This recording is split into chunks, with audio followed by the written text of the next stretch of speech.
South India shopping mall the wedding మంత్ర సరికొత్త wedding collection south India shopping mall. So cancer పెద్ద మహమ్మారి. So diabetes, BP ఇలా వచ్చినంతగా ఎక్కువగా cancer అనేది వస్తుంది. క్యాన్సర్ బాధితుల సంఖ్య కూడా రోజు రోజుకి పెరుగుతుంది. అసలేంటి క్యాన్సర్, ఎందుకు వస్తుంది, క్యాన్సర్ వస్తుంది అని మనకు ముందే తెలుస్తుందా, ఎలాంటి లక్షణాలు ఉంటాయి ఒకవేళ, ఇక అంతేకాకుండా క్యాన్సర్ వస్తే ఎటువంటి ట్రీట్మెంట్స్ అందుబాటులో ఉన్నాయి, అలోపతి వైద్యమా, సనాతన వైద్యమా, హోమ్ రెమెడీసా, పూర్తి వివరాలు ఈరోజు మనతో పాటు ఉన్నారు ప్రముఖ క్యాన్సర్ స్పెషలిస్ట్ డాక్టర్ సందీప్ తులా గారు. డాక్టర్ గారు నమస్తే. నమస్తే. ఎట్లా ఉన్నారు డాక్టర్ గారు? నేను సూపర్ అండి, యాజ్ యూజువల్. ఎన్ని ఇయర్స్ ఆఫ్ ఎక్స్పీరియన్స్ ఈ వృత్తిలో మీది? నాకు 8 సంవత్సరాలు అయింది. ఈ 8 yearsలో ఏ ఏజ్ పేషెంట్స్ని ఎక్కువగా చూసుంటారు ఈ క్యాన్సర్ బాధితులు? 50 సంవత్సరాలు పైబడిన వాళ్ళలో ఎక్కువ మందిని చూస్తూ ఉంటాం అండి. 50 years లోపు వాళ్ళు ఎట్లా ఉంటారంటే తక్కువగా ఉంటారు when compare to the other people. So ఎక్కువ శాతం మనం వయసు పైబడిన వాళ్ళనే మనం చూస్తూ ఉంటాం క్యాన్సర్ అనేది. అట్లా అని చెప్పి యంగ్స్టర్స్లో రాదని కాదు, ఎక్కువ శాతం మనం చూసేది more than 50 years age group. పర్టికులర్గా ఏ రీజన్ వల్ల ఈ క్యాన్సర్ అనేది వస్తుంది? ఫస్ట్ జెనెటిక్ అండి. జెనెటిక్ అంటే ఏదో వంశపారంపర్యం అంటలేదు, మీలో ఉన్న కణాల్లో మార్పుల వల్ల క్యాన్సర్ అనేది వస్తుంది ఉన్నట్టు. అంటే ఇప్పుడు నేను చాలాసార్లు చెప్తా ఉంటాను ఏంటంటే మీ శరీరంలో ప్రతి కణం రెప్లికేట్ అవుతూ ఉంటుంది, మల్టిప్లై అవుతూ ఉంటుంది అన్నట్టు. కానీ ఒక పాయింట్ వచ్చిన తర్వాత అది ఆగిపోతుంది, అంటే ఎంత రెప్లికేట్ అవ్వాలో అయ్యి ఆగిపోతుంది. క్యాన్సర్ కణాల్లో ఎట్లా అంటే ఇట్లా ఆగిపోవాలి అనే సిగ్నల్ అనేది దానికి ఉండదు అన్నట్టు. సో అది నెంబర్ ఆఫ్ టైమ్స్ మల్టిప్లై అవుతూ ఉంటుంది, దానికి కంట్రోల్ ఉండదు. దానంతట అది ఆహారం తీసేసుకుంటూ ఉంటుంది, మల్టిప్లై అవుతూ ఉంటుంది, బాడీ యొక్క నియంత్రణ కోల్పోతుంది. సో అట్లా మల్టిప్లై అవ్వడం వల్ల ఒక కణితిలాగా మారుతూ ఉంటుంది అన్నట్టు. దాన్నే మనం క్యాన్సర్ అని అంటాం. ఇది పూర్తిగా జెనెటికల్లీ. మళ్ళీ జెనెటిక్ అనగానే వాడుక భాషలో ఏమవుతుందంటే జెనెటిక్లో జెనెటిక్ చేంజ్ వల్ల, కానీ అది ఒకరి నుంచి ఒకరికి వెళ్ళేది అట్లా కాదు, వంశపారంపర్యంగా కాదు, హెరిడిటరీ కాదండి. మీ జీన్స్ లో ఉన్నటువంటి మార్పుల వల్ల వస్తుంది అంటున్నాను.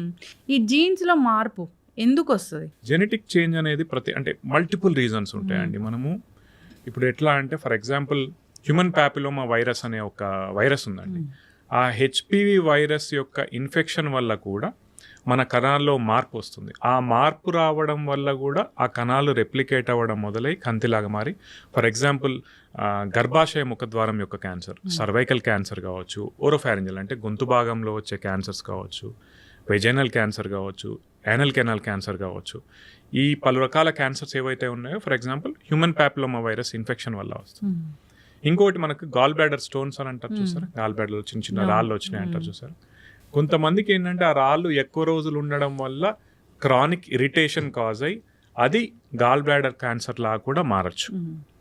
ఇట్లా చాలా రకాల, అంటే ఫర్ ఎగ్జాంపుల్ సింపుల్ రీజన్ మనకి కొంతమంది ఏమంటారంటే నాకు నాలుక భాగంలో ఈ మన పన్ను ఉంటాయి చూసినా అవి షార్ప్గా ఉండడం వల్ల కంటిన్యూస్ ఇరిటేట్ చేస్తూ ఉంది అనుకోండి, మనం దాన్ని ఓవర్లుక్ చేసినాం అనుకోండి, అది కొన్ని సంవత్సరాల తర్వాత ఆ భాగంలో క్యాన్సర్ వచ్చే అవకాశం ఉంటుంది.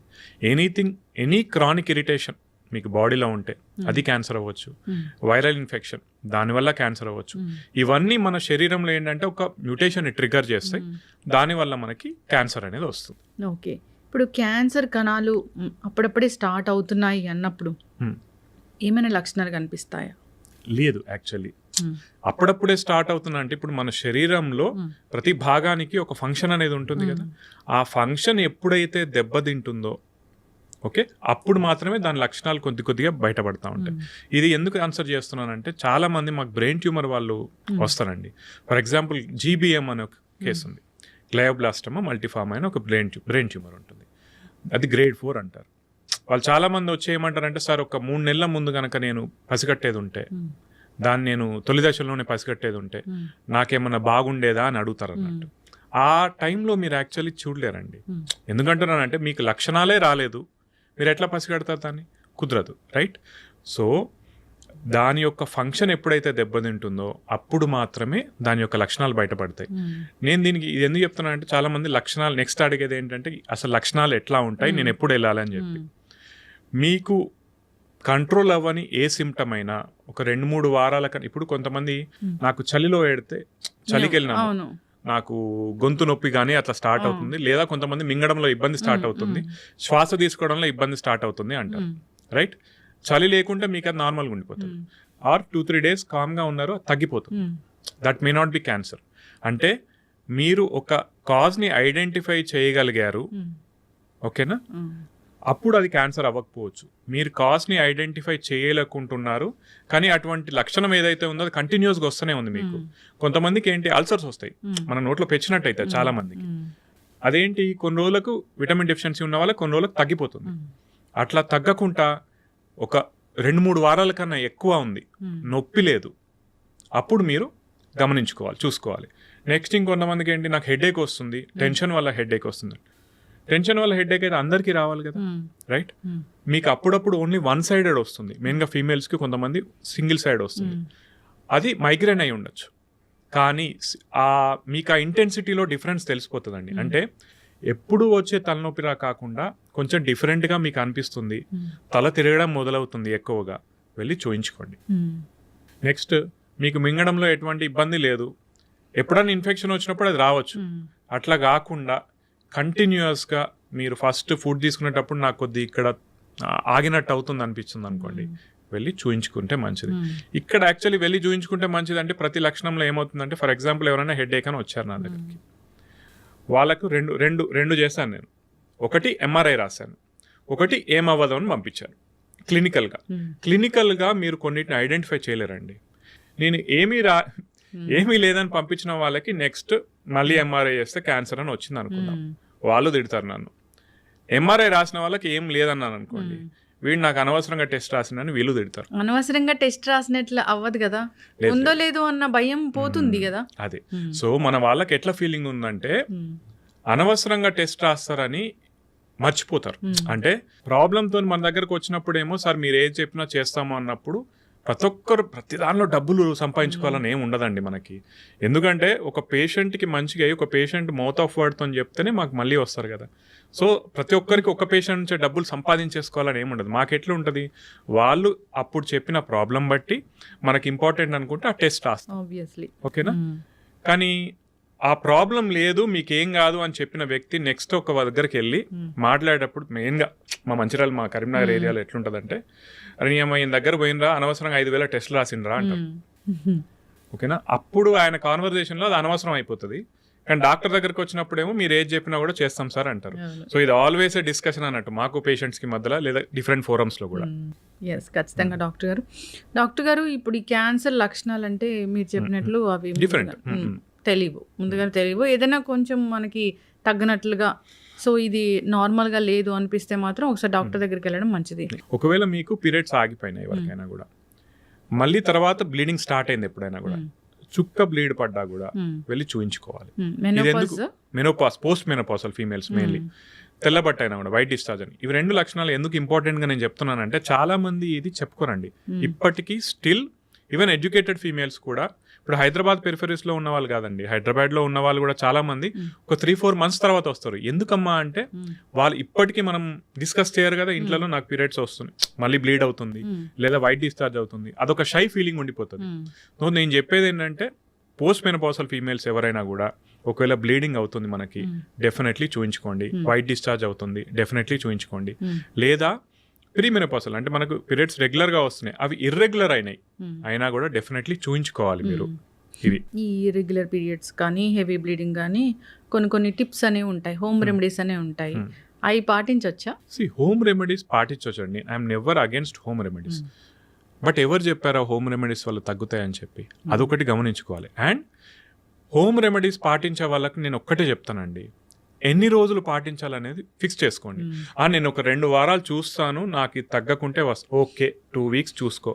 కానీ నువ్వు నేను 2-3 months చూస్తున్నాను, నాకు తగ్గట్లేదు ఉంటారండి. హోమ్ రెమెడీస్ నా దగ్గర ఏనల్ కెనాల్ క్యాన్సర్ వాళ్ళంటే మనకి లెటిన్ పోయే దారి ఏదైతే ఉంటుందో అక్కడ వాళ్ళకి పైల్స్ అనుకొని వాళ్ళ ఇంట్లోనే రెమెడీస్ స్టార్ట్ చేశారు, రైట్. ఎన్ని రోజులు, 2 నెలలైంది, 3 నెలలైంది, 4 నెలలైంది, 5 to 6 months తర్వాత నా దగ్గరకు వస్తే జస్ట్ ఒక ఫింగర్ బెడ్ టెస్ట్ చేస్తే అక్కడ లోపల హార్డ్ మాస్ తెలుస్తుంది మనకి, ఓకేనా. సో హోమ్ రెమెడీస్ పాటించే వాళ్ళకి ఏంటంటే, సరే మీరు పాటిస్తే పాటించండి, నేను కాదన్ను, కానీ ఒక టైం లైన్ పెట్టుకోండి, ఓకేనా. లేదా మీరు అది పాటించండి, బట్ అట్లీస్ట్ ఒక డాక్టర్ దగ్గరకు వచ్చి చూపించుకొని వాళ్ళు ప్రిస్క్రైబ్ చేసిన తర్వాత సరే మాది తీసుకోకున్నా పర్లేదు, అక్కడ ఏం లేదనుకున్న తర్వాత you go with your. Yes, ఖచ్చితంగా డాక్టర్ గారు చక్కగా చెప్పారు. జనరల్గా ఏంటంటే హోమ్ రెమెడీస్, పసరు వైద్యాలు, నాటు వైద్యాలు ఇలాంటివి కూడా బాగా పనిచేస్తాయి అని, ఇలాంటి క్యాన్సర్స్ కానీ అసలు డాక్టర్ దగ్గరికి వెళ్తే అలోపతి డాక్టర్ దగ్గరికి ఖచ్చితమైన టెస్టులు ఉంటాయి, అది క్యాన్సర్ వల్ల వచ్చిన ట్యూమరా లేకపోతే నార్మల్దా అనేది వాళ్ళకి తెలుస్తుంది. ఆ టెస్టుల ద్వారా బయాప్సీలు అలాంటివి చేస్తారు, తెలుసుకుంటారు. ఇప్పుడు ఇలాంటి వాటి దగ్గరికి వెళ్తే నార్మల్గా పసరు వైద్యాలు, సనాతన వైద్యాలు అలాంటి వాటి దగ్గరికి వెళ్తే టెస్టులు ఏమి ఉండవు, అదే పట్టుకొని చూడడము అట్లనే ఉంటుంది. దానికి కావాల్సిన ఆ మందులు ఇవ్వడము, సో దాన్ని తగ్గించడం, అప్పటికప్పుడు సప్రెస్ చేయడం అలా జరుగుతూ ఉంటుంది. దీనివల్ల ఏమవుతుందంటే జనరల్గానే అది ఎక్కువగా వేరే స్టేజ్కి వెళ్ళేలాగా అవుతూ ఉంటుంది. అట్లాంటి కేసులు మీరు ఏం చూసారు, ఎన్ని చూస్తున్నారు? సో ఏదైనా బాగా సివియర్ అయ్యి మీ దగ్గరకు వచ్చి నా కేసు ఏమైనా ఉందా? ఇక్కడ ప్రాబ్లం ఏమవుతుందంటే మీ జనరల్గా అందరూ ఎడ్యుకేటెడ్ అయిపోయారండి. అంటే ఏ రకంగా చెప్తున్నాను అంటే, మీరు అన్నారు కదా వాళ్ళకి ఏం టెస్ట్లు ఉన్నాయి, లేదండి ప్రతి ఒక్కరు పెట్ స్కాన్ చేస్తున్నారు. ఏం చేస్తున్నారంటే నేను ఇచ్చే వైద్యం వాడు, పెట్ స్కాన్ చేయించుకో, రెస్పాన్స్ రాకుంటే మళ్ళీ నేను వైద్యాన్ని పెంచుతాను అంటున్నారు. అట్లా జరుగుతూ ఉంది. నేను యాక్చువల్ చండీగఢ్, పీజీఐ చండీగఢ్లో చేశాను. ఓకేనా, అక్కడ హిమాచల్ ప్రదేశ్లో కూడా ఇటువంటి చాలా ఎక్కువ, ఇటువంటి నమ్మకాలు చాలా ఎక్కువ.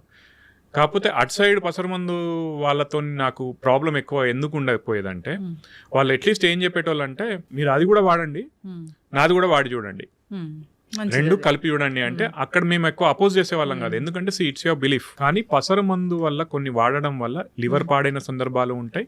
కొన్నిసార్లు ఏం చేస్తారంటే ప్లేట్లెట్స్ కౌంట్ తగ్గిపోయి బ్లీడ్ అయ్యి వచ్చే వాళ్ళు ఉంటారు.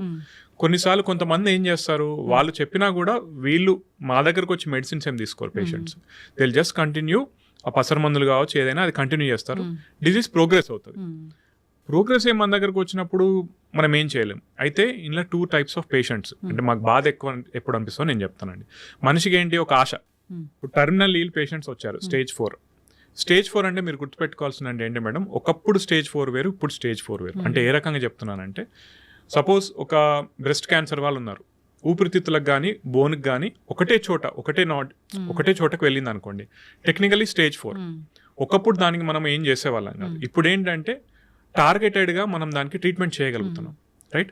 కొంతమంది ఏంటి full blown stage 4. Full blown అంటే ఏంటంటే మొత్తం శరీరం అంతా ఆల్రెడీ స్ప్రెడ్ అయి ఉంటుంది, అంటే వేరే ఆర్గాన్స్ కూడా వచ్చి ఉంటుంది, మొత్తం వెళ్ళిపోయి ఉంటుంది. వాళ్ళకి ఏంటంటే కొన్నిసార్లు పాలియేటివ్ కేర్ అడ్వైస్ చేస్తాం. అంటే వాళ్ళకి ఎటువంటి సిమ్టమ్స్, ఇప్పుడు నొప్పి ఉంది, నొప్పి కంట్రోల్ చేయడానికి, రైట్?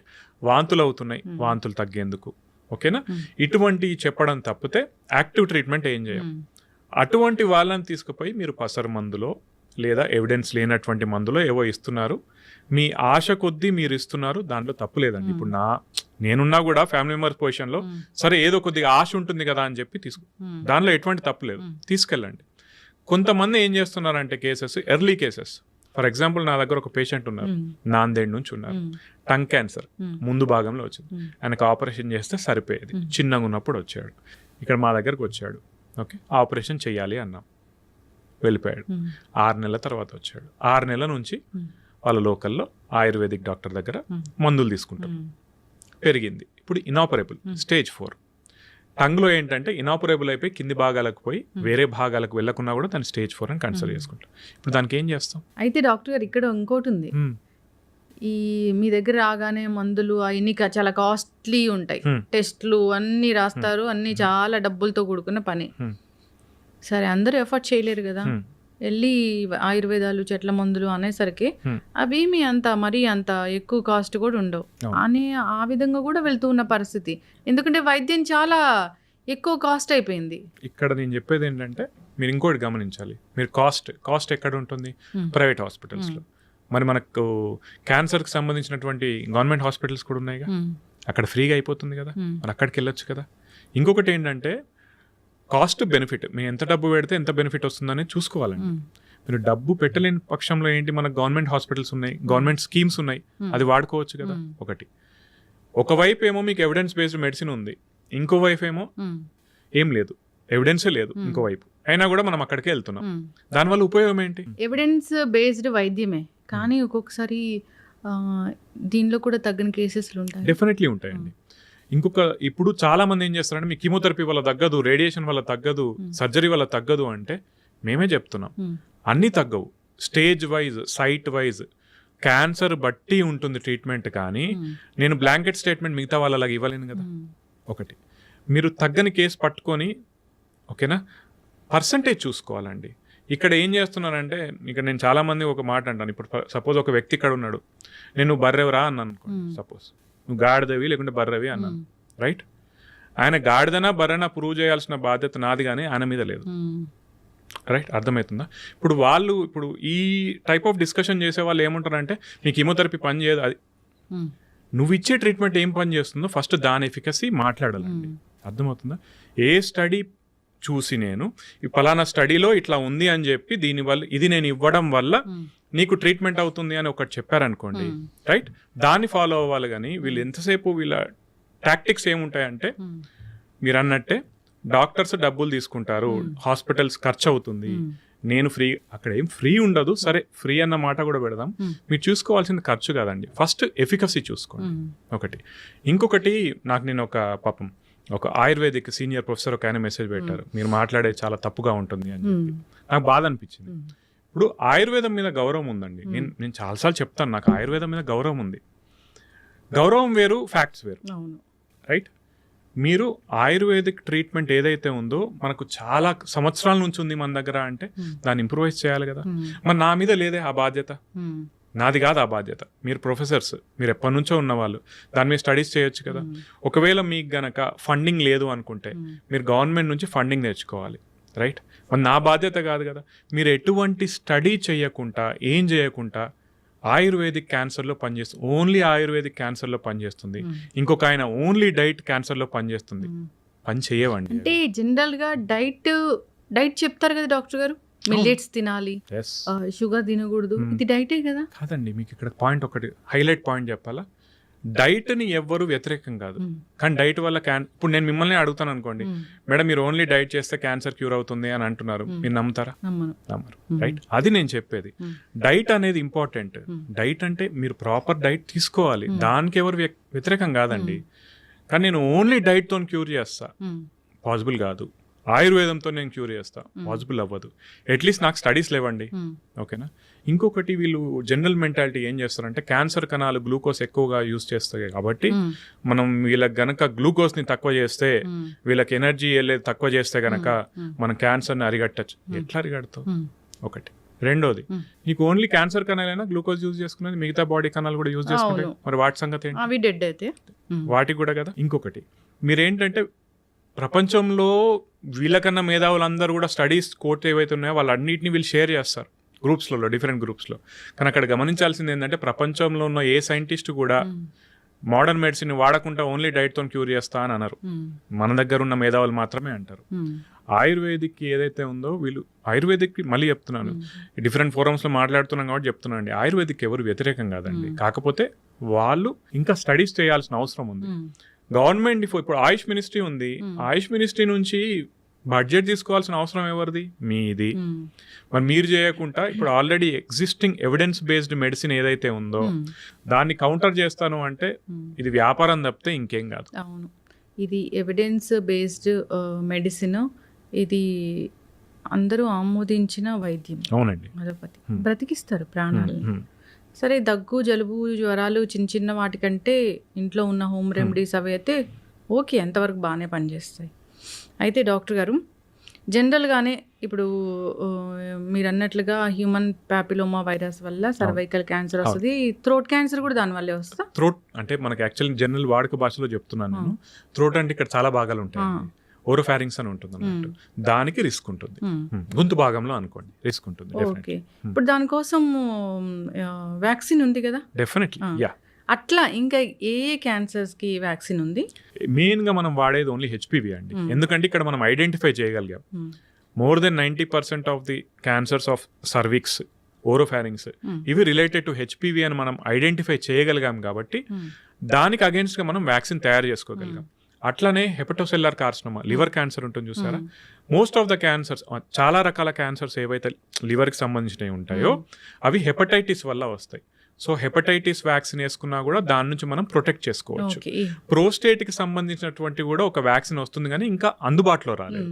ఇవి మూడింటికే కానీ మిగతా వాటికి ఇప్పుడైతే ప్రస్తుతానికైతే వ్యాక్సిన్స్ లేవు. ఇప్పుడు క్యాన్సర్ సెల్స్ అసలు బాడీలో అసలు గ్రో అవ్వకూడదు అంటే ఒక రకమైన వాటర్ ఉంది, అది తీసుకుంటే అసలు మంచిగా పనిచేస్తుంది, ఆల్కలైన్ వాటర్ అంటున్నారు. నిజంగా మ్యాజిక్ చేస్తుందా డాక్టర్ గారు అది? మరి మీరు వేస్తారో లేదో నాకు తెలియదు కానీ మల్టీ లెవెల్ మార్కెటింగ్ స్కీమ్ అని చెప్పాను కదండి. MLM స్కీమ్స్ అంటే ఏంటంటే గొలుసు కట్టు వ్యాపారాలు అంటారు. అంటే మీరు నా దగ్గర తీసుకొని ఇంకో ముగ్గురికి అమ్మండి, మీకు వాళ్ళ నుంచి వచ్చే కమిషన్ వస్తాయని చెప్తారు. ఈ ఆల్కలైన్ వాటర్ ప్రమోట్ చేసే చాలా కంపెనీస్ అటువంటి అండి. ఓకేనా, మీరు ఫస్ట్ కొంటే మీరు ఇంట్లో ఫిట్ చేసుకుంటే 1,50,000 అండి. మీరు ఇంకో వాళ్ళకి ఎవరికైనా ఫిట్ చేయిస్తే కనుక ఆ వాటర్ వచ్చే అది ఫిట్ చేయిస్తే కనుక దాని నుంచి సంబంధించిన 25,000 నుంచి 50,000 మీకు వస్తాయని చెప్తారు. ఇవన్నీ మార్కెటింగ్ స్కీమ్స్ తప్పితే ఎక్కడ కూడా ప్రూవెన్ లేదండి. మీరు మళ్ళీ అందరూ యాంటీగా మాట్లాడతారు, ఏంటి మీరు నిజంగా తెలిసే మాట్లాడతారు. లేదండి, ప్రూఫ్ లేదు. ప్రూఫ్ ఉంటే నేను ప్రతి దానిలో ఏం చెప్తానంటే ప్రూఫ్ ఉంటే నేనే దాన్ని తీసుకొని నేనే మార్కెట్ చేసుకుంటాను, నేనే బిజినెస్ చేస్తాను దాని నుంచి. లేదండి, దిస్ ఇస్ ఆల్ ఫాల్స్ అంతే. అసలు క్యాన్సర్ రాకూడదు, అరికట్టాలి, ముందే ప్రివెంట్ చేసుకోవాలి అంటే ఏం లేదా డాక్టర్ గారు? ఉన్నాయండి, చాలా ఉన్నాయి, కానీ మనం ఫాలో అవ్వని. అంటే ఏంటంటే ఫర్ ఎగ్జాంపుల్ మన బరువుని కంట్రోల్లో పెట్టుకోవాలి, ఒబీస్ అవ్వకుండా చూసుకోవాలి మనం. ఓకే, ఎందుకంటే obesity is indirectly link to cancer. Okay, బరువు పెరిగితే ఆ హార్మోనల్ ఇంబ్యాలెన్సెస్ కావచ్చు, మైక్రో ఎన్విరాన్మెంట్ అంటారు, మన శరీరంలో ఒక ప్రపంచం అనుకోవచ్చు, దానిలో సబ్అక్యూట్ ఇన్ఫ్లమేషన్ అంటారు, ఆ చేంజెస్ వల్ల కూడా క్యాన్సర్ వచ్చే అవకాశాన్ని పెరిగినట్టు మనం బరువుని కంట్రోల్లో పెట్టుకోవాలి. ఓకేనా, ఒబెసిటీని. జంక్ ఫుడ్ తింటాము. నెక్స్ట్ ప్రాపర్ డైట్ తీసుకోవాలి, గ్రీన్ లీఫీ వెజిటేబుల్స్ కావచ్చు, మనకు ఆహారం మంచిగా తీసుకోవాల్సి ఉంటుంది. ఇప్పుడు మనము ఎక్కువ శాతం ఇప్పుడు నేను ఎన్ని చెప్పినా మళ్ళీ వాళ్ళ పోయి మేబీ స్విగ్గీ జొమాటో నుంచి బయట నుంచి ఆర్డర్ పెట్టుకుంటాను. అర్థమవుతుందా మేడం? మనం ప్రాపర్ డైట్ తీసుకుంటూ చెడు అలవాట్లకు దూరంగా ఉంటూ, అంటే స్మోకింగ్ కావచ్చు, ఆల్కహాల్ కావచ్చు, వీటన్నిటికీ దూరంగా ఉంటూ మనము మన ఫిట్నెస్ని బాగా మెయింటైన్ చేస్తూ ఒబెసిటీని కంట్రోల్ చేసుకుంటూ ఇవన్నీ ఉంచుకుంటే కనుక మళ్ళీ ఇక్కడ ఏంటంటే ఇవన్నీ ఉన్న క్యాన్సర్ రావంటే వస్తాయి, కానీ ఇవన్నీ లేని వాళ్ళతో కంపేర్ చేస్తే మీకు తక్కువగా వస్తాయి. ఇవి ఎందుకు చెప్తున్నా అంటే మన చుట్టుపక్కల ఉన్న వాళ్ళు ఒక నలుగురు ఇవన్నీ పాటించే వల్ల క్యాన్సర్ వచ్చింది అనుకోండి, మనకేం ఫీలింగ్ వస్తుంది? వీళ్ళందరూ పాటించారు కదా, అయినా వీళ్ళ క్యాన్సర్ వచ్చింది, సో ఏం పాటించినా వస్తుంది, పాటించకున్నా వస్తుంది. యోగా చేస్తారు, డైట్ చేస్తారు, అసలు నాన్ వెజ్ తీసుకోరు, అసలు చెడు అలవాట్లు లేవు, అయినా క్యాన్సర్ వచ్చింది. సో మీరు ఆలోచించాల్సింది ఏంటంటే క్యాన్సర్ మల్టీ ఫ్యాక్టోరియల్ అండి. అంటే నేను మంచి పోషకాహారం తీసుకుంటాను, నాకు క్యాన్సర్ రాదు, నువ్వు మంచి రిస్క్ తగ్గుతుంది. ఇది మంచి పాయింట్. ఏంటంటే మీకు ఏ పని చేసినా కూడా మీరు క్యాన్సర్ వచ్చే రిస్క్ని తగ్గించుకుంటున్నారు కానీ జీరో చేసుకోరు. ఓకేనా, అది గమనించాలి. అది గమనించకుండా నీ చుట్టుపక్కల వాళ్ళతో కంపేర్ చేసుకొని నువ్వు వాళ్ళ అలవాట్లను కాకుండా నువ్వు చెడ్డ అలవాట్లను అలవాటు చేసుకుంటే రిస్క్ పెంచుకున్న వాళ్ళు అవుతారు. ఇంకొకటి గుర్తుపెట్టుకోవాల్సింది ఏంటంటే ఇప్పుడు మీరు నేను కంపేర్ చేసుకోవాలనుకుంటే మనం ఇష్టపడం, చూసారా? నేను మీతో ఎందుకు కంపేర్ చేసుకోవాలనుకుంటాం, రైట్? మంచి విషయాలు ఇప్పుడు బాడీలో నువ్వు నాకంటే మంచిగా ఉంటావా, నేను నీకంటే ఇట్లా అనుకున్నప్పుడు మనం అస్సలు కంపారిజన్కి ఒప్పుకోం ఒకరితో. కానీ ఇటువంటి విషయాల్లో మాత్రం మనం కంపారిజన్కి రెడీగా ఉంటాం. నేను అందరికి అదే చెప్తాను, అట్లా కాదు, ఇంకొకరితో కంపేర్ చేసుకోవద్దు. ఒకరు సిగరెట్ తాగినా లేదా ఒక బీడీ తాగినా క్యాన్సర్ వచ్చే రిస్క్ డిఫరెంట్ ఉంటుంది. ఒకరు 10 సిగరెట్లు 20 సిగరెట్లు తాగినా కూడా రిస్క్ డిఫరెంట్ ఉంటుంది. ప్రతి శరీరం డిఫరెంట్, రైట్? మీకు ఏది మంచో చూసుకోవాలి, కానీ పక్క వాళ్ళని కంపేర్ చేసుకుంటూ పక్క వాళ్ళకి వచ్చిందో రాలేదో అని చెప్పి మీ అలవాట్లను మార్చుకుంటా ఉంటే మళ్ళీ అల్టిమేట్లీ మనమే ఇబ్బంది పడతాం. ఇంకొక డాక్టర్ గారు, నేను ఈ మధ్య ఒక వీడియో చూశాను, స్ట్రెస్ ఉంది బాగా, ఎక్కువ ఆలోచిస్తారు, పక్క వాళ్ళ మీద పగ తీర్చుకోవాలనుకుంటూ ఉంటారు, ఎప్పుడు వాళ్ళ పక్కన వాళ్ళ గురించి ఆలోచిస్తారు అన్నప్పుడు అలాంటి వాళ్ళకి కూడా క్యాన్సర్ వస్తుందంట. యాక్చువల్లీ నిన్నే ఒకరు మెసేజ్ పెట్టారు, మీరు బాగా స్ట్రెస్ అవుతున్నట్టున్నారు, మీ బాగా మిగతా వాళ్ళ మీద ఏడ్చి చేస్తున్నట్టున్నారు, మీకే క్యాన్సర్ రిస్క్ వచ్చే అవకాశం ఉంది అని పెట్టారు. సరే వీళ్ళు ఇట్లా అంటున్నారు ఏంటి అని చెప్పి మళ్ళీ ఒకసారి చూసానండి, అట్లేం లేదండి. డైరెక్ట్ యాక్చువల్లీ ఏంటంటే స్ట్రెస్ఫుల్ లైఫ్ డెఫినెట్లీ మీకు హార్మోన్ ఇంబ్యాలెన్సెస్ కావచ్చు, మీ శరీరంలో డిఫరెంట్ చేంజెస్ తీసుకొస్తాయి, కానీ ప్రస్తుతానికైతే ఏ స్టడీ లింక్ చేయట్లేదు. అట్లని చెప్పి స్ట్రెస్ లేని వాళ్ళకు రాదు, స్ట్రెస్ ఉన్న వాళ్ళకి వస్తుందని కాదండి. Again this is different. అంటే రిస్క్ పెరుగుతుందా లేదా, మీరు ఏదైనా స్టడీ ఉందా అని నాకు అడిగారనుకోండి, లేదండి. జనరల్ కాకపోతే ఇట్లా చెప్తే మళ్ళీ అందరు ఏమంటారో నాకు తెలియదు. నేనైతే ఏమంటాను, స్ట్రెస్ తగ్గించుకోవాలి. ఆబ్వియస్లీ మీరైనా నేనా stressful life is not good for your health. కానీ దానివల్ల క్యాన్సర్ వస్తుందా నాకు తెలియదండి, ఎక్కడైతే నేను చూడలేదు, ఏ స్టడీ అయితే లేదు. మేబీ ఇన్ ద ఫ్యూచర్ వస్తే నేను యాక్సెప్ట్ చేస్తాను. డిఫరెంట్ ఆర్గాన్స్ కి క్యాన్సర్ ఎందుకు వస్తుంది అది అడుగుతాను నేను, షూర్. జనరల్ అవేర్నెస్ కోసం. లంగ్స్ ఎందుకు వస్తుంది? ఊపిరితిత్తుల క్యాన్సర్ ఫస్ట్ మనకు మేజర్ రిస్క్ ఫ్యాక్టర్ ఎక్కువ శాతం మందికి స్మోకింగ్ అండి. అది డైరెక్ట్ కావచ్చు, ఇండైరెక్ట్ కావచ్చు. అంటే మీ ఇంట్లో వాళ్ళు ఎవరు స్మోక్ చేసింది మీరు పీల్చుకున్నా కూడా వచ్చే అవకాశం ఉంటుంది. గుట్కా కావచ్చు, టొబాకో ప్రోడక్ట్స్ ఏ ఉన్నా కూడా రిస్క్ ఎక్కువ. ఓకేనా. ఎయిర్ డస్ట్ వల్ల, డస్ట్ పొల్యూషన్ వల్ల వస్తుందా లేదా అనేది ఇంకా స్టడీస్ జరుగుతున్నాయి, కానీ ప్రూవెన్ ఎవిడెన్స్ అయితే లేదు ప్రస్తుతానికి. మేబీ ఇన్ ద ఫ్యూచర్ రావచ్చు. ఎందుకంటే ఒకప్పుడు కొన్ని ఫ్యాక్టరీస్లో పనిచేసే వాళ్ళకి డైరెక్ట్ దాని డస్ట్ ఇన్హలేషన్ వల్ల లంగ్ క్యాన్సర్ ఎక్కువ వచ్చే అవకాశం ఉందని కొన్ని స్టడీస్ చెప్పాయి, కానీ కన్క్లూజివ్ ఎవిడెన్స్ రాలేదు. సో ఇన్ ది ఫ్యూచర్ మనం maybe will get a study wherein ఈ పొల్యూషన్ వల్ల కూడా వచ్చే అవకాశం ఉంటుంది అని చెప్పి. ఇవి మనం డిటెక్టబుల్ రిస్క్ ఫ్యాక్టర్స్ అండి. Undetectable risk factors will never know lung cancer సంబంధించినంత వరకు. ఇంకా ఎక్కువగా చూస్తాం ఏంటంటే థ్రోట్ క్యాన్సర్, విమెన్ లో కూడా ఎక్కువ చూస్తూ ఉన్నాం. అది ఎందుకు? థ్రోట్ క్యాన్సర్ ఇంతకుముందు చెప్పినట్టు major risk factor human papilloma virus అండి.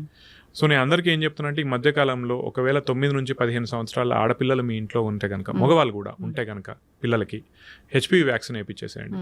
మీరు దాదాపు 70 to 80% ఆఫ్ ది రిస్క్ తగ్గించుకున్న వాళ్ళు అవుతారు. ఇంకొకటి సింపుల్గా మనం చూడాలనుకుంటే, మనకు టొబాకో పెట్టుకుంటారు కదా, తంబాకు పెట్టుకుంటారు, వాళ్ళకు రిస్క్ ఉంటుంది. ఇంకొకటి మా నాన్నమ్మ ఎక్కువ భాగాలు పెట్టుకునేది. ఓకేనా. మా అన్నయ్య మొన్న అంటున్నాడు, వాళ్ళకి ఏం కాలేదు కదరా అంటే రిస్క్ ఉంటుంది. అది భాగాలు, సింపుల్ భాగాలు పెట్టుకున్నా కూడా, జర్దా పెట్టుకున్నా కూడా రిస్క్ ఉంటుంది. అది ఎవరికి వస్తుందో చెప్పలేం. మనకు షార్ప్ అండ్ టీత్ అంటారు. టీత్ షార్ప్గా ఉన్నా కూడా అది కంటిన్యూస్ ఇరిటేట్ చేసినా కూడా ఒక పాయింట్ ఆఫ్ టైంలో క్యాన్సర్గా మారచ్చు. అది కూడా one of the risk factor. ఇప్పుడు హ్యూమన్ ప్యాపిలోమా వైరస్ అన్నారు కదా, అవునండి, 2-3 టైమ్స్ చెప్పారు దాని గురించి. ఇప్పుడు నాకు అది ఎక్కడి నుంచి వస్తుంది డాక్టర్ గారు? సెక్షువల్ ట్రాన్స్మిషన్ అండి. సెక్షువల్ ట్రాన్స్మిషన్ ద్వారా వచ్చే అవకాశం ఎక్కువ ఉంటుంది. అందుకే మనం ఈ ఏజ్ గ్రూప్లో 9 నుంచి 15 సంవత్సరాల వరకు ఎందుకు అంటామంటే, ఆ ఏజ్ గ్రూప్లో వాళ్ళు ఇంకా సెక్షువల్లీ యాక్టివ్ ఉండరు కాబట్టి ఆ ఏజ్ గ్రూప్లో ఇస్తే మంచిది. ఇంకొకటి ఏంటంటే, యాక్చువల్ ఇండియన్ పాపులేషన్కి ఏమంటామంటే 26 సంవత్సరాల వరకు కూడా ఇవ్వచ్చు అని చెప్పి. ఎందుకంటే వెస్టర్న్ పాపులేషన్తో కంపేర్ చేసుకుంటే మనకు పెళ్లి కాకముందు సెక్షువల్ యాక్టివ్ ఉండే వాళ్ళు చాలా తక్కువ మంది ఉంటారు when compare to the western population. So 26 years వరకు ఇచ్చుకున్నా కూడా ఏమవ్వదు అని చెప్తా ఉంటాం. ఇంకా ఈ పొట్టలో క్యాన్సర్ ఈ మధ్య ఎక్కువగా వింటూ ఉన్నాము. హెచ్ పైలోరీ బ్యాక్టీరియా, దానికోసము ఇంకా అంతే కదా రకరకాల ఆల్సర్స్ అసలు మనము నార్మల్గా ఈ ఈనులు ఇలాంటివి తీసుకొని దాన్ని అలా సప్రెస్ చేయడం వల్ల అదే పెద్ద క్రానిక్ అయిపోయి క్యాన్సర్ వస్తుంది అని. దానిలో వాస్తవం ఎంత? అది ఎట్లా తగ్గించుకుంటాం? అది యాక్చువల్లీ వాస్తవమే. ఏంటంటే క్రానిక్ అల్సర్స్ ఏవైతే చాలా మందికి ఉంటాయో అవి ఫ్యూచర్లో క్యాన్సర్గా డెవలప్ అయ్యే అవకాశం ఉంటుంది అన్నట్టు. సో అందరికీ ఏంటంటే ఎండోస్కోపీ చేసి వాళ్ళు టెస్ట్ చేసుకుంటారండి. హెచ్ పైలోరీ కనుక ఉంటే కనుక అది వాళ్ళకి రిస్క్ ఫ్యాక్టర్. సో దాన్ని తగ్గించుకునేందుకు యాక్చువల్లీ మనకి కిట్ ఉంటుంది, టాబ్లెట్స్ ఉంటాయి, అది వేసుకుని తగ్గించుకుంటే మంచిది. ఇంకొకటి కోలాన్ క్యాన్సర్, పెద్ద పేగు క్యాన్సర్ కూడా మనకి ఎక్కువ అవుతూ ఉంటుంది అన్నట్టు. ఇది ఎవరికి ఎక్కువ అంటే రెడ్ మీట్, అంటే ప్రాసెస్డ్ మీట్స్ కానీ రెడ్ మీట్ కానీ ఎక్కువ తినే వాళ్ళు ఎవరైతే ఉంటారో వాళ్ళలో ఎక్కువ చూస్తాం. అందుకే కోలాన్ క్యాన్సర్ మనం వెస్టర్న్ పాపులేషన్లో ఎక్కువ చూస్తూ ఉంటాం. ఇప్పుడు మన దగ్గర కూడా ఫుడ్స్ ఎక్కువ తీసుకుంటున్నాం, ప్రాసెస్డ్ మీట్స్ కానీ రెడ్ మీట్ కానీ ఎక్కువ తీసుకుంటున్నాం కాబట్టి మనకు కూడా ఆ అవకాశం పెరుగుతుంది. కాకపోతే when compare to the western population, ఇది నాకు అందరూ వచ్చి ఏమంటారంటే, సార్ నేను ఇప్పుడు మీట్ తీసుకోవడం ఆపేస్తే మంచిదా అంటే, కాదండి. వాళ్ళు ఏంటంటే వాళ్ళ డైట్లో ఖచ్చితంగా రోజు ఉంటుంది. మనం వారానికి ఒకసారో వారానికి 2 సార్లు కొంచెం క్వాంటిటీ తీసుకుంటాం, దానివల్ల ఏమి ఇబ్బంది ఉండదు. ఓకేనా. సో మీరు కంప్లీట్గా మీట్ మానేయాల్సిన అవసరం అయితే లేదు. You can have that. అంటే వెజ్ నాన్ వెజ్ ఇలా కంపేర్ చేస్తే నాన్ వెజిటేరియన్స్లో ఎక్కువగా క్యాన్సర్ వచ్చే రిస్క్ ఉంటుంది? లేదు, నాన్ వెజిటేరియన్స్లో ఎక్కువ వస్తుందని కాదు. Only processed meats or red meat తీసుకునే వాళ్ళలో రిస్క్ ఎక్కువగా ఉంటుంది. మీట్ ఏంటంటే మన ఇండియన్ పాపులేషన్లో మనం సంబంధించినంత వరకు మన ఫుడ్స్లో ఎక్కువ కార్బోహైడ్రేట్స్ ఉండేలా చూసుకుంటాం, కానీ ప్రోటీన్ అనేది మనకు శరీరానికి ఇంపార్టెంట్ అండి. ప్రోటీన్ కావచ్చు, ఫైబర్ కావచ్చు, అది మన ఫుడ్ కంటెంట్లో తక్కువ తీసుకుంటాం. అది కూడా మనం మెయింటైన్ చేయాలి యాక్చువల్లీ. సో ప్రోటీన్ ఎక్కడి నుంచి వస్తుంది అయితే మనకు వెజిటేరియన్స్ ఏంటి, బీన్స్ కావచ్చు, లేదా మన పనీర్ కావచ్చు, వీటి నుంచి తీసుకోవచ్చు. ఎగ్, మీట్, అది actually it should be A part of your diet. దానివల్ల అది తీసుకునే వాళ్ళలో ఎక్కువ వస్తుందని కాదు. రెడ్ మీట్, ప్రాసెస్డ్ మీట్ తీసుకునే వాళ్ళలో అవకాశం ఎక్కువ. మళ్ళీ అది ఉండడం వల్ల నేను తక్కువ చేస్తాను అంటే అట్లా కాదండి, అవకాశం ఎక్కువ అని చెప్తున్నాను అంతే. ఈ హెచ్పివి వైరస్ వల్లనే సర్వైకల్ క్యాన్సర్ వస్తుంది. ఎస్. ఆ భాగాలకి ఇంకా ఏం క్యాన్సర్ వస్తుంది డాక్టర్ గారు? వెజనల్ క్యాన్సర్ అనుకోవచ్చు, మనకు ఎండోమెట్రియల్ క్యాన్సర్ అని ఉంటుంది. ఇవన్నీ కూడా ఇప్పుడు మనకు గర్భాశయ ముఖద్వారం, సర్వైకల్ క్యాన్సర్ వచ్చేసి మనకు మేజర్లీ వచ్చేది హెచ్పివి వల్ల. ఎండోమెట్రియల్ క్యాన్సర్ ఏంటంటే హార్మోనల్ డిపెండెంట్, హార్మోన్ ఆల్టరేషన్స్ ఎవరైతే శరీరంలో ఉంటాయో వాళ్ళకు వచ్చే అవకాశం ఎక్కువగా ఉంటుంది అన్నట్టు.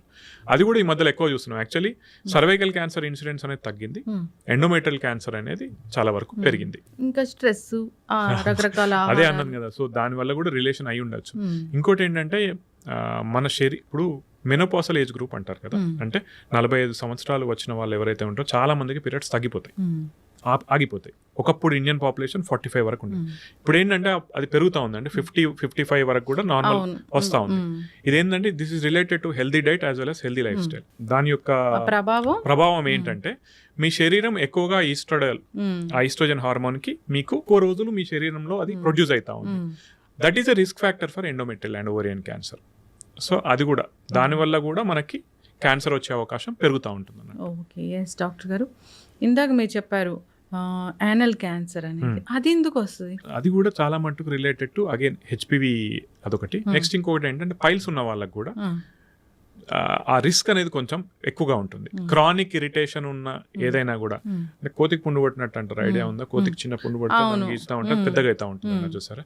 సో తొలి దశలోనే మనం అన్ని చేసుకోకుండా అది క్రానిక్ గా అక్కడ ఇరిటేట్ అయ్యి అది మళ్ళీ క్యాన్సర్ లా మారే అవకాశం ఉంటుంది అన్నట్టు. సో ఎనీ కండిషన్ మనకు ఉందనుకుంటే ఎంత తొందరగా వీలైతే అంత తొందరగా దాన్ని క్యూర్ చేసుకుంటే మనకు మంచిది. బ్రెస్ట్ క్యాన్సర్ కూడా మీరు అన్నట్లుగానే రకరకాల కారణాల వల్ల వస్తుంది. ఇప్పుడు క్యాన్సర్ అంటే ఒక గడ్డేనా? క్యాన్సర్ అంటే ఒక కణితేనా? క్యాన్సర్ అంటే ఒక ట్యూమరేనా? అంటే మనకు కనిపించి ఇప్పుడు ఊపిరితిత్తుల్లో క్యాన్సర్ వచ్చింది అంటే అక్కడ ఒక ట్యూమర్ ఉంటుందా? ఒక గడ్డలాగా ఉంటుందండి. సో గడ్డలాగా లేని క్యాన్సర్స్ ఎట్లా అంటే మళ్ళీ బ్లడ్ క్యాన్సర్స్, లింఫోమాస్, ల్యూకేమియాస్ అంటారు. అవేంటంటే ఇప్పుడు మైలోమా అని ఉంటుంది, అవేంటంటే ఇట్లా గడ్డలాగా కాదండి, ఆ శరీరంలో ఆ కణాలు ఎక్కువైతా ఉంటాయి అన్నట్టు. వాటిని మనం బ్లడ్ టెస్ట్ తోనే చూసుకోగలుగుతాం. ఇప్పుడు క్యాన్సర్ గడ్డ, నార్మల్ గడ్డ, క్యాన్సర్ ట్యూమరు, నార్మల్ ట్యూమర్ అంటే మనం ఎట్లా దాన్ని ఇది క్యాన్సర్ది అని మనం ఏమైనా తెలుసుకోవచ్చా? అవునండి, తెలుసుకునేందుకే మనకు ఉన్నది బయోప్సీ. అట్లా కాకుండా ఇంట్లో తెలుసుకోవచ్చా? అట్లా కాకుండా అంటే మళ్ళీ సిమ్టమ్స్ బట్టే అండి. మీకు సిమ్టమ్స్ వస్తేనే మీరు దాన్ని గమనించి చూసుకోగలుగుతాం, కానీ బయోప్సీ లేకుండా మీరు డయాగ్నోసిస్ చేయలేరండి. ప్రొవిజనల్ డయాగ్నోసిస్ అంటారు, అంటే ఇది క్యాన్సర్ ఏమో అని చెప్పగలుగుతాం, కానీ బయోప్సీ తీస్తేనే అక్కడ నుంచి చిన్న పీస్ తీసి మైక్రోస్కోప్ లో టెస్ట్ చేస్తేనే మనం అది ఖచ్చితంగా క్యాన్సర్ అని చెప్పగలుగుతాం. నొప్పి లేని గడ్డలన్నీ క్యాన్సర్ గడ్డలేనా డాక్టర్ గారు? నొప్పి లేని గడ్డలు అన్ని కాదండి, ఎక్కువ శాతం. ఎస్, మీరు పర్సంటేజ్ ప్రకారం చూస్తే కనుక నొప్పి లేని గడ్డ ఇట్లా చెప్తే మళ్ళీ వెంటనే నాకు ఇక్కడ గడ్డ ఉందని చాలా మంది వస్తారు. కాదండి, చాలా మట్టుకు ఫ్యాట్ లైపోమాస్ అంటారు, మొబైల్ ఉంటాయి, చాలా మందికి ఉంటాయి, నాకు 2-3 ఉన్నాయి. అవన్నీ క్యాన్సర్ గడ్డలు కాదు. ఇప్పుడు నెక్స్ట్ క్వశ్చన్ రావచ్చు అంటే, ఒకవేళ నేను ఎట్లా తెలుసుకోవాలి శరీరం మీద నాకు ఉంది అనుకుంటే కానీ, ఒకవేళ మొబైల్ ఉన్నాయి, సాఫ్ట్ ఉన్నాయి, అంటే అటు ఇటు కదులుతున్నాయి, సాఫ్ట్ ఉన్నాయి, దాని మీద నా స్కిన్ ఏం ఇన్వాల్వ్ అవ్వలేదు, లోపల నాకు కణితిలాగా కనిపిస్తుంది, అది అటు ఇటు ఊగుతుంది, దాని మీద ఉన్న చర్మం ఏం ఇన్వాల్వ్ అవ్వలేదు, అది పెరగట్లేదు. అంటే పెరగట్లేదంటే ఇంత చిన్నగా ఉన్నది, కొంచెమే ఉన్నది, కొంచెమే పెరుగుతుంది. నాకు ఒక 2-3 నెలలు అది అమాంతం పెరిగింది, గట్టిగా ఉంది, నొప్పి లేదు, స్కిన్ కూడా ఇన్వాల్వ్ అయింది, ఎస్, అది క్యాన్సర్ అవ్వచ్చు. ఇప్పుడు ఈ ట్యూమర్స్ ఇట్లా ఉంటాయి, లంప్స్ అంటారు వాటిని వాడుక భాషలో, అంటే మేము అనమండి, జనరల్ వాడుక భాషలో లంప్స్ అంటారు, ట్యూమర్స్ అంటారు. సో ఇట్లా మనం ఐడెంటిఫై చేయొచ్చు. ఇప్పుడు బ్రెయిన్ లో వచ్చింది లేదా బ్లడ్ క్యాన్సర్ వచ్చింది, బ్లడ్ క్యాన్సర్ లక్షణాలు ఎట్లా ఉంటాయి? బ్లడ్ క్యాన్సర్ అంటే చాలా మందికి ఎట్లా ఉంటాయంటే, లో గ్రేడ్ ఫీవర్ ఉంటుంది కొంతమందికి. ఎట్లా అంటే ఫీవర్ ఉంటుంది కానీ 100 దాటదు, కానీ ఎప్పుడు అది ఉంటుంది ఫీవర్ వాళ్ళకి. నైట్ స్వెట్స్ అంటే రాత్రిపూట ఇంకా తీవ్రంగా చెమటలు పడతాయి ఒకటి. నెక్స్ట్ వెయిట్ లాస్, మీరు డ్రాస్టిక్గా 6 నెలల్లో 10 కిలోల కన్నా ఎక్కువ తగ్గుతున్నారు, ఆకలి అనిపించట్లేదు బిల్కుల్, that maybe those may be major symptoms of blood cancer. Pre symptoms అనొచ్చా వీటిని? ప్రీ సిమ్టమ్స్ అని కాదండి, అది డెవలప్ అవుతాయి. ఇంకా కొంతమందికి ఎట్లా అంటే జస్ట్ బ్లడ్ టెస్ట్ చేశారు, ఆ బ్లడ్ టెస్ట్ లో చూసరికి తెల్ల రక్త కణాలు 1,00,000 కన్నా ఎక్కువగా ఉన్నాయి, వాళ్ళు టెస్ట్ చేయించుకున్నారు. ప్రాబ్లమే అందులో ఎక్కువనే ఉంటాయండి ల్యూకేమియాలో. జనరల్ గా తెల్ల రక్త కణాలు ఎక్కువ ఉంటే అదేదో మన ఇమ్యూనిటీ బాగున్నట్టు అట్లా కాదా? అట్లా కానీ ప్రతికి రేంజ్ ఉంటుందండి. మీకు ఆ రేంజ్ దాటి 1,00,000 దాటుతున్నాయంటే డెఫినెట్లీ టెస్ట్ చేయించుకోవాలి. ఓకే, ఇప్పుడు బ్రెయిన్ ట్యూమర్ వచ్చింది అనుకోండి డాక్టర్ గారు, అది ట్యూమరు, అది క్యాన్సర్, అట్లా లక్షణాలు ఏమైనా వేరుగా ఉంటాయా? ఇప్పుడు బ్రెయిన్ లో వచ్చే గడ్డలు majority will be cancerous only అండి. ఓకేనా? ఓకే, బినైన్ అంటే గడ్డనే కానీ క్యాన్సర్ లాగా పెరగని ఉంటాయా అంటే ఎస్ ఉంటాయి. ఒకటి పిట్యూటరీలో ఉంటాయి, పిట్యూటరీ గ్రంథి అని ఉంటుంది, అక్కడ వస్తే మాత్రం most of them will be non cancerous. కానీ ఇంకొకటి స్క్వానోమా అని ఉంటుంది, అంటే మన వినికిడికి సంబంధించిన నరానికి పట్టిన స్క్వానోమా అని ఉంటుంది. అవి పెద్దగా ఉంటాయి కానీ వాటి వల్ల ప్రాణానికి హాని ఉండదు. ఓకేనా, కానీ ఏమవుతుంది ఒకవేళ పిట్యూటరీ గ్రంథి కనుక దెబ్బతింది అనుకోండి, మళ్ళీ మీ హార్మోనల్ ఇంబ్యాలెన్స్ వస్తుంది. దానివల్ల సిండ్రోమ్స్ ఉంటాయి, కుషింగ్ సిండ్రోమ్స్ అని, ఆక్రోమెగాలి అని ఉంటాయి అన్నట్టు. అది మీ జీవన శైలిని బాగా దెబ్బతీస్తూ ఉంటుంది. ఇంకొకటి ఏంటి, కనుచూపుకు సంబంధించిన నర్వ్స్ ఏవైతే ఉంటాయో అది పిట్యూటరీ గ్రంథికి దగ్గరగా ఉంటాయి. ఇది వెళ్ళి దాన్ని ప్రెస్ చేసింది అనుకోండి, కనుచూపు మీద ప్రభావం పడుతుంది. రెండోది, వినికిడికి సంబంధించిన నర్వ్ ఏదైతే ఉందో అదే మన బ్యాలెన్స్ కూడా సంబంధించిన నర్వ్ అదేనండి. అక్కడ కూడా ఒకవేళ కణితి వచ్చింది అనుకోండి, మీ ప్రాణానికి హాని కలిగించుకోవచ్చు, కానీ మీ నడుస్తున్నారు ఇంబ్యాలెన్స్ వచ్చేస్తుంది. వినికిడి లోపం, మనకు అప్పుడప్పుడు చెవిలో నీళ్లు పోతే ఒక సౌండ్ వస్తుంది, టినిటస్ అంటారు. అట్లా లక్షణాలు వస్తూ ఉంటాయి. అవి ఒకవేళ కంటిన్యూస్ పర్సిస్ట్ అవుతా ఉంటే మనం ఒకవేళ స్కాన్ చేసుకుని వీలైతే ఆపరేషన్. ఓకేనా, కొన్ని ఎట్లా ఉంటాయంటే చిన్నగా ఉంటాయి, వాటికి ఆపరేషన్ లేకుంటే మనం రేడియేషన్తో వీ కెన్ మేనేజ్ దోస్. ఏ క్యాన్సర్ అయినా కానీ ఈ లక్షణాలు ఉంటాయి అంటే ఏముంటాయి? అట్లా ఏమున్నాయండి ర్యాండమ్గా, మనకు ఏ భాగం ఎఫెక్ట్ అయిందో దాన్ని బట్టి లక్షణాలు ఉంటాయి తప్పితే ఈ లక్షణం ఉంటే ఈ క్యాన్సర్ నో యూ కెనాట్. అయితే చాలామంది ఇప్పుడు ఏం టెస్ట్ చేస్తున్నారంటే, ఒకవేళ గనక మీరు అన్ని ఎక్కడ క్యాన్సర్ ఉన్నా ఏదైనా ఒక టెస్ట్తోని మనం పసిగట్టే అవకాశం ఉందా అంటే ఎస్, ఒక బ్లడ్ టెస్ట్ వస్తుంది, ఇంకా స్టడీ ఫేస్లోనే ఉంది. ఆ బ్లడ్ టెస్ట్ తీసుకొని మనకి ఏంటంటే ఆ క్యాన్సర్కి సంబంధించిన కణాలు ఒకవేళ శరీరంలో ప్రవహిస్తూ ఉంటే కనుక మనం కనిపెట్టి అది ఎక్కడి నుంచి వచ్చిందనో చూసి దాన్ని క్యాన్సర్ని పూర్తిగా డెవలప్ అవ్వకముందే కనుక్కునే అవకాశం ఉందా అని చెప్పి ఇంకా అవి టెస్ట్లు నడుస్తూ ఉన్నాయి. అది ఒకవేళ వస్తే that will be very much helpful for us actually. Yes, ఖచ్చితంగా డాక్టర్ చాలా చక్కగా చెప్పారండి. ఇప్పుడైతే ఏదైనా భయం ఉందనిపిస్తే మీరు అన్నట్లుగా ఇప్పుడు బ్రెస్ట్ క్యాన్సర్ అనుకోండి, దానికి టెస్ట్ ఉంటుంది, మ్యామోగ్రఫీ, అలాంటి టెస్ట్. యాక్చువల్లీ మ్యామోగ్రఫీ అనేది స్క్రీనింగ్ గైడ్ లైన్ అండి. అంటే అందరికీ చేపిస్తాం కానీ యాక్చువల్లీ రూల్ ప్రకారం పోతే 40 సంవత్సరాలు దాటిన ప్రతి మహిళ అట్లీస్ట్ 1 to 2 years ఒకసారి మ్యామోగ్రఫీ చేయించుకోవాలి. చేయించుకుంటే ఏంటి, మనకు చిన్న అంటే నేను చూసిన వాటిలలో 8 millimeters ఇస్తే లీస్ట్ సైజ్ 8 millimeters. ఎర్లీగా కనిపెడితే ఏంటంటే ఇప్పుడు మనకు అందరికీ స్టేజెస్ అనేది తెలుసు కదా, సో మనం ఎంత తొందరగా కనిపెడితే మనం అంత ఎఫెక్టివ్ ట్రీట్మెంట్ ఇవ్వచ్చు మనం. So mammography everyone above 40 years చేయించుకోవాలి. ఇప్పుడు ఈ సర్వైకల్ క్యాన్సర్ కంటే ఈ టెస్ట్ అనేది ఉంటుంది. సర్వైకల్ క్యాన్సర్ కూడా ఇవన్నీ స్క్రీనింగ్ గైడ్ లైన్స్ అండి. ఫర్ ఎగ్జాంపుల్ 29 నుంచి 30 సంవత్సరాలు దాటిన ప్రతి మహిళ హెచ్పివి టెస్టింగ్ ఉంటుంది, ప్యాప్స్మియర్ అని ఉంటుంది. అది అట్లీస్ట్ 3 to 5 years ఒకసారి చేసుకోవాలి. మ్యామోగ్రఫీ 40 years అబోవ్ ఖచ్చితంగా చేసుకోవాలి ప్రతి ఒక్కరు. కొలనోస్కోపీ 50 నుంచి 50 సంవత్సరాలు దాటినాయి చేసుకోవాలి. ఇట్లా మనకు స్క్రీనింగ్ గైడ్ లైన్స్ అనేవి ఉంటాయి. లివర్కి యాక్చువల్లీ స్క్రీనింగ్ గైడ్ లైన్ ఏది లేదు. సో కాకపోతే మనం తగ్గించుకునేందుకు హెపటైటిస్ వ్యాక్సిన్. జనరల్ గానే రాకూడదంటే మీరు జాగ్రత్తలు చాలా చక్కగా చెప్పారు. రాకూడదంటే మన హెల్దీ లైఫ్ స్టైల్ మెయింటైన్ చేయాలి. ఇలాంటివి వ్యాక్సిన్స్ కొన్నిటికి ఉన్నాయి, జాగ్రత్తలు అయితే పాటించాలి. సో అందరు కూడా పాటించి హ్యాపీగా ఉండాలని కోరుకుందాం డాక్టర్ గారు. అయితే ఈ రీసెంట్గా ఫార్మర్ క్రికెటర్, ప్రస్తుత పొలిటీషియన్ నవజోత్ సింగ్ సిద్ధు గారి వైఫ్ ట్రీట్మెంట్ తీసుకుంటూ పచ్చి పసుపు, బీట్రూట్, నీమ్ ఇలాంటివి తీసుకుంటూ, లెమన్ వాటర్ ఇలాంటివి తీసుకుంటూ తగ్గించుకున్నారు అని అన్నారు. సనాతన వైద్యం అది, మరి అది పనిచేసింది కదా. మీరు అర్థం చేసుకోవాల్సింది ఏంటంటే, నేను అందరికీ ఏం చెప్తానంటే, ఆయన ప్రీవియస్ ట్వీట్స్ చూడండి. ఆమె గైనకాలజిస్ట్ యాక్చువల్లీ, నాకు తెలిసినంత వరకు అయితే వాళ్ళ వైఫ్ గైనకాలజిస్ట్. ఓకేనా, మీరు ఆయన ప్రీవియస్ ట్వీట్స్ చూస్తే కనుక ఆమె కీమోథెరపీ తీసుకుంది, సర్జరీ చేసిండ్రు, రేడియేషన్ కూడా చేశారు. ఓకేనా, అది మొత్తం అయిన తర్వాత they started her on a diet. ఈ 3 points మన వాళ్ళు కట్ చేశారు. ఆయన చెప్పాడు, కాకపోతే ఎక్కువ ఎంఫసిస్ ఎక్కడ ఇచ్చాడు ఆయన, ఎంఫసైజ్ ఎక్కడ చేశాడు, డైట్ మీద చేశాడు. అయితే ఏంటంటే ఫస్ట్ ఆమె సర్జరీ చేసుకున్నారు. సర్జరీ చేసుకున్న తర్వాత she got a local recurrence. Local recurrence అంటే ఎక్కడైతే ఆపరేషన్ చేసి తీసేశారో అక్కడ ఆ ఏరియాలో రికరెన్స్ వచ్చింది. దానికి వాళ్ళు మళ్ళీ సర్జరీ చేసి కీమో చేసి ఆ ఏరియా మళ్ళీ రాకుండా ఉండేందుకు రేడియేషన్ చేశారు. ఇవన్నీ ఎవరు మాట్లాడరు. దాంతోపాటు అది తీసుకున్నారు కాబట్టి డైట్ వల్లే తగ్గింది అని చెప్తారు అన్నట్టు. అది అబద్ధం. నేను చాలా మందికి ఏం చెప్తా ఉంటానంటే, అందరు ఇప్పుడు మెంటాలిటీ ఎట్లయిపోయిందంటే, సైడ్ ఎఫెక్ట్స్ వస్తే మోడర్న్ మెడిసిన్, ట్రీట్ అయితే నా డైట్ లేదా ఆయుర్వేదం.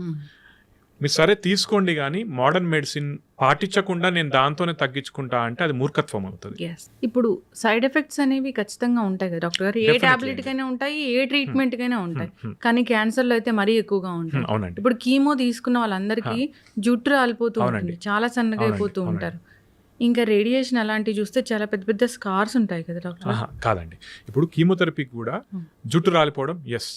ఇంకొకటి ముందు చాలా వామిటింగ్స్ ఉండేవి, అంటే కొన్ని బుక్లో ఎట్లా డిస్క్రైబ్ చేస్తారంటే బ్లడ్ వామిటింగ్స్ అయిపోయేటి అని డిస్క్రైబ్ చేస్తారు అన్నట్టు. కానీ ఇప్పుడు ఎట్లా అయిపోయిందంటే ఇప్పుడు వామిటింగ్స్ని కంట్రోల్ చేసేటువంటి మెడిసిన్స్ మనకు వచ్చాయి. సో వామిటింగ్స్ అనేది ఆల్మోస్ట్ మనం 80% వరకు తగ్గించగలిగాం. ఇంకొకటి బాడీ వెయిట్ తగ్గడం అనేది మల్టీ ఫ్యాక్టోరియల్ అండి. క్యాన్సర్ వల్ల కూడా బాడీ వెయిట్ తగ్గుతుంది. మీరు ఆ టైంలో స్ట్రెస్ కావచ్చు, ఆకలి లేకపోవడం కావచ్చు, ఈ మన కీమోథెరపీ ఎఫెక్ట్ కావచ్చు, వీటన్నిటి వల్ల కూడా మీరు ఆహారం తక్కువ తీసుకుంటారు, అందుకు కూడా మీరు సన్నం అవుతారు. రైట్. మీరు ఇంకోటి గమనించాల్సింది ఏంటంటే ఇవన్నీ ఉన్నా కూడా నేను ఎప్పుడు ఏం చెప్తాను, రిస్క్ బెనిఫిట్ అనాలిసిస్. ఓకేనా, మనకి ఇవన్నీ రిస్క్, కానీ మనకు బెనిఫిట్ ఉందా? ఎస్. సో ఆ బెనిఫిట్ని చూస్తూ ముందుకు నడవాలి తప్పితే ఈ రిస్క్ని చూసి భయపడ్డారనుకోండి మళ్ళీ క్యాన్సర్ పెరిగితే అదే పెద్ద రిస్క్ కదా. అది నేను చెప్తాను. వెరీ అడ్వాన్స్ ట్రీట్మెంట్ ఉందా క్యాన్సర్స్కి? అంటే జనరల్గా ఇప్పుడు ఏదైనా భాగానికి క్యాన్సర్ వస్తే అక్కడ మాత్రమే తగ్గిస్తారు, ఇంకెక్కడ బాడీలో క్యాన్సర్ సెల్ పెరగకుండా చేసే విధానాలు ఉన్నాయా? అంటేనండి, ఫర్ ఎగ్జాంపుల్ ఇప్పుడు కీమోథెరపీ ఏంటంటే ఇప్పుడు బ్రెస్ట్ క్యాన్సర్ ఉంది, వాళ్ళ కీమోథెరపీ ఎందుకు ఇస్తారంటే ఒకటి డౌన్ సైజింగ్, అంటే అక్కడ ఉన్న బ్రెస్ట్ క్యాన్సర్ తగ్గడానికి, ప్లస్ శరీరంలో ఇంకెక్కడున్నా కూడా ఆ రిస్క్ తగ్గించేందుకు కీమోథెరపీ ఇస్తారు. ఆపరేషన్ అండ్ రేడియేషన్ ఎందుకు చేస్తారు? ఏ భాగంలో అయితే ఉందో అది తీసేసేందుకు మనకు ఆపరేషన్ చేస్తారు, ఆ భాగంలోనే మళ్ళీ రాకుండా ఉండేందుకు will give radiation. So your entire body is covered, ఎక్కడైతే వచ్చిందో అది కూడా కవర్ అయింది. అంతేగాని మొత్తం శరీరం అంతా రాకుండా చేసేందుకు ఏమి ఉండదు అనేది లేదండి. మళ్ళీ నెక్స్ట్ క్వశ్చన్ ఏమొస్తా ఉంది జనాలకి, అట్లయితే మళ్ళీ ఎందుకు వచ్చిందంటే డెఫినెట్లీ రెసిస్టెంట్ క్లోన్స్ అనేటివి ఉంటాయి చాలా మటుకు. అంటే ఒక్క కణం మిగిలినా కూడా అది over period of time multiply అవుతా ఉంటుంది. దాన్ని ఇప్పుడు అదేంటంటే నేను ఇంతకుముందు ఒక మాట మాట్లాడాను, మన శరీరంలోనే ఇంకొక డిఫరెంట్ వరల్డ్ ఉంది అని చెప్పి. ఆ కణం యొక్క పని ఏంటి? అది బతకాలి. సో దానిలో డిఫరెంట్ చేంజెస్ తెచ్చుకుంటూ ఉంటుంది, ఎటువంటి ఎన్విరాన్మెంట్ ఉన్నా అది బతకడానికి. అది పెరుగుతూ ఉంటుంది, మల్టిప్లై అవుతూ ఉంటుంది.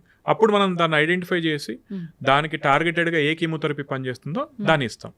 అట్లని చెప్పి 100% ప్రతి ఒక్కటి తగ్గుతుందని కాదండి. కొన్ని డెఫినెట్లీ రెసిస్టెంట్ క్లోన్స్ ఉంటాయి, వాటిని మనం తగ్గించలేము. అది ప్రతి దానిలో ఉంటుంది. ఈ విషయంలో మోడర్న్ ఎవిడెన్స్ బేస్డ్ మెడిసిన్ ఇంకా ఇంప్రూవ్ అవ్వాల్సిన అవసరం ఉంది. డైట్స్ మాట్లాడుకుంటే మీరు చెప్పారు ఇంతకుముందు ప్యాక్డ్ ఫుడ్ అలాంటివి తీసుకోకూడదు, జంక్ ఫుడ్ అలాంటివి తీసుకోకూడదు, నార్మల్గా మన ఇంట్లో తీసుకునే ఫుడ్ ఓకే అని అన్నారు. ఓకే కదా నార్మల్గా ఇంట్లో తీసుకునే ఫుడ్ అంటే? ఎస్ అండి, డెఫినెట్లీ ఓకే. ఇంకొకటి నేను ఇంకొక స్టెప్ ముందుకేసి ఏమంటానంటే, వీలైతే మళ్ళీ తిడతారేమో కమెంట్లో నాకు తెలియదు, కానీ వీలైతే మీ కూరగాయలు మీరు పండించుకోండి, మీ రైస్ మీరు పండించుకోండి. నాకు ఒక చిన్న ల్యాండ్ లీజ్ తీసుకొని నేను అందులో ఏం చేస్తానంటే నా కూరగాయల వరకు నేను పండించుకుంటాను, నా రైస్ వరకు నేను తీసుకుంటాను, అందులో ఏం మిగతా పెస్టిసైడ్స్ కానీ ఏది వాడకుండా నేను చూసుకోగలుగుతున్నాను. ఓకేనా, అందరూ అట్లా చేసుకోకపోవచ్చు, కానీ వీలైతే కనుక అది పాటించండి. ఎందుకంటే అట్లీస్ట్ ఇప్పుడు ఇంకొకటి ఏంటంటే దీని స్టడీస్ కూడా ఉన్నాయండి. మనం ఫెర్టిలైజర్స్ కానీ పెస్టిసైడ్స్ వాడడం వల్ల క్యాన్సర్ వస్తుందా అని స్టడీస్ ఉన్నాయి. అది యూజ్ చేసేటువంటి ఫార్మర్స్కి ఎక్కువ రిస్క్, కానీ అల్టిమేట్లీ ఎండ్ కన్జ్యూమర్కి అంత రిస్క్ కాదని స్టడీ ఉంది. ఓకేనా, కానీ నేను ఇంకా ఏమంటానంటే ఇప్పుడు తెలియకపోవచ్చు. నేను ఇంతకుముందు ఏమన్నానంటే ప్రతి శరీరం ఒకటే రకంగా పనిచేయకపోవచ్చు, మీకు అది రిస్క్ అవ్వచ్చు. దాన్ని తగ్గించేందుకు ఏం చేయాలో మీ అంతటా మీరే చూసుకోవాలండి. నా మట్టుకు నేను ప్యూర్ మిల్క్, నాకు సంబంధించిన నా బర్రె ఉంది ఒకటి, దాని నుంచి తెచ్చుకొని తాగుతాను. నాకు సంబంధించిన వరకు నాకు వీలవుతుంది కాబట్టి. మళ్ళీ నాకు పెద్ద డబ్బులు ఏం లేవండి, నేను అనేదాన్ని అది కూడా లీజే తీసుకున్నాను ల్యాండ్. మళ్ళీ కమెంట్లలో ఎవరైనా పెడుతున్నాను డబ్బులు ఎక్కువనే అని చెప్పి, నా ల్యాండ్ లీజ్ తీసుకున్నాను, దానిలో నాకు సంబంధించిన వరకు ఫుడ్ గ్రో చేసుకొని, అంటే నా మట్టుకున్న రిస్క్ ఫ్యాక్టర్స్ నేను తగ్గించుకోగలుగుతున్నాను. మీ బాడీ, మీ శరీరం రిస్క్ తగ్గించుకోవాల్సిన బాధ్యత మీది. అది ఎట్లా వీలవుతుంది అనేది మీరు చూసుకోవాలి. అయితే డాక్టర్ గారు ఇప్పుడు నాన్ స్టిక్స్, అల్యూమినియంస్, ఆయిల్స్, మీరు అన్నట్లుగా very polished rice, sugar, salt ఇలా చెప్తారు కదా, ఈ లిస్ట్లో ఏముంటాయి అసలు క్యాన్సర్ని బాగా వచ్చేలాగా చేసేవి మన ఇంట్లో ఉండే? ఆర్టిఫిషియల్ స్వీట్నర్స్ కావచ్చు అండి, ప్లస్ ఇప్పుడు కల్తీ బాగా ఎక్కువైపోతుంది. ఇప్పుడు షుగర్ మీరు తినేది ఆర్టిఫిషియల్ షుగరా, లేకుంటే ఆర్టిఫిషియల్ స్వీట్నెస్ యాడ్ చేసిన షుగరా, లేదా న్యాచురల్లీ వచ్చిన షుగరా అనేది, అంటే మన చెరుకు నుంచి తీసినటువంటి దాని నుంచి వచ్చిందా అనేది మనకు ఐడియా లేదు. అంటే ఈ షుగర్ లో కూడా ఆర్టిఫిషియల్ ఉండొచ్చు. అంటే నేను ఇంకొకటి ఏంటంటే మీరు ఒకవేళ నాన్ స్టిక్ అది ఉందన్నారు కదా, దాని మీద చాలా స్టడీస్ జరిగినాయండి యాక్చువల్లీ. నాన్ స్టిక్ ఏవైతే ఉన్నాయో దాని నుంచి వచ్చే మెటీరియల్ సపరేట్గా చూస్తే, అంటే ల్యాబ్ గ్రూన్లో చూస్తే కనుక, ల్యాబ్ ఎన్విరాన్మెంట్లో చూస్తే that may be link to cancer. కానీ అది వాడడం వల్ల, దానిలో ఎక్కువసేపు ఫ్రై చేయడం వల్ల మనిషికి క్యాన్సర్ వచ్చిందా అనేది ఇంకా తెలియలేదు. కానీ నేనేమంటానంటే నీకు అక్కడ దానిలో ఏదో ఒకటి, ఇప్పుడు అంతెందుకండి ఆర్టిఫిషియల్ కలర్స్ కూడా, కొన్ని ఆర్టిఫిషియల్ కలరింగ్ ఏజెంట్స్ కూడా క్యాన్సర్కి రిస్క్ అని వచ్చింది. ఇప్పుడు మనం బయట మంచూరియా కావచ్చు, ఏ తిన్నా కూడా అందులో ఆర్టిఫిషియల్ కలరింగ్ ఏజెంట్స్ యూస్ చేస్తారు. ఐస్ క్రీమ్ అంటారు for example, ice cream is not ice cream, తెలుసు కదా మీకు అది. ఐస్ క్రీమ్ అన్ని రిఫైన్డ్ ఆయిల్స్ నుంచి తయారు చేస్తారు. ప్యూర్ మిల్క్ నుంచి తయారు చేసేటి కొన్ని బ్రాండ్సే ఉన్నాయి, దానిలో కలరింగ్ ఏజెంట్స్ యాడ్ చేస్తారు, దాన్ని అవన్నీ చేస్తారు కదా. కానీ మరి అవన్నీ తింటాం కదా మరి. నేను అనేది ఏంటంటే వాటికి రిస్క్ ఉంది, ఇంకా ప్రూఫ్ లేదు, బట్ మీరు తగ్గించుకోగలిగితే చాలా మంచిది. ఆయిల్ ఏది మంచిది అంటారు డాక్టర్ గారు? ఇప్పుడు చాలా మంది ఆలివ్ ఆయిల్ వాడతారండి. మేము చిన్నప్పుడు పల్లెలున్న వాడేటోళ్ళం, ఇంట్లో వాళ్ళు అంటే వాళ్ళు అక్కడ పల్లెల నుంచి తీసుకొచ్చేవాళ్ళు, డైరెక్ట్ వాడేవాళ్ళం. గానుగ నూనె ఏదో చేసి వాడుతూ ఉన్నారు. చాలా ఆయిల్, సన్ఫ్లవర్ ఆయిల్ మంచిది అంటారు, కానీ నీకు వచ్చిన సన్ఫ్లవర్ ఆయిల్ కాదో నీకు తెలియదు. కల్తీలు ఎక్కువైపోయాయండి. అంటే నేను దానిలో ఏం భాగస్వామ్యం లేదు నాకు, కానీ నా ఉద్దేశం ఏంటంటే కల్తీలు ఎక్కువైపోయాయి. మీకు తెలిసి ఇంకొకటి ఏంటంటే చాలా మంది బ్రాండ్స్ ఉంటాయి చూసారా, బ్రాండ్కి ఎక్కువ డబ్బు అని చెప్పి చిన్న బ్రాండ్స్ తీసుకునే అవకాశం ఉంటుంది. ఇదేదో బిజినెస్ ప్రమోషన్ అని కాదు, కానీ కొన్నిసార్లు ఏమంటాయంటే, కొన్నిసార్లే మళ్ళీ నేను చెప్పేది, మనం ఎక్కువ డబ్బులు పెట్టినప్పుడు వాళ్ళు క్వాలిటీ అనాలిసిస్ అనేది కొంచెం ప్రాపర్గా చూసుకోగలుగుతారు. సో మీరు కనుక అఫోర్డబుల్ అయితే any good brands, they are good for you. ఖచ్చితంగా డాక్టర్ గారు, చాలా చక్కటి ఇన్ఫర్మేషన్ అండి.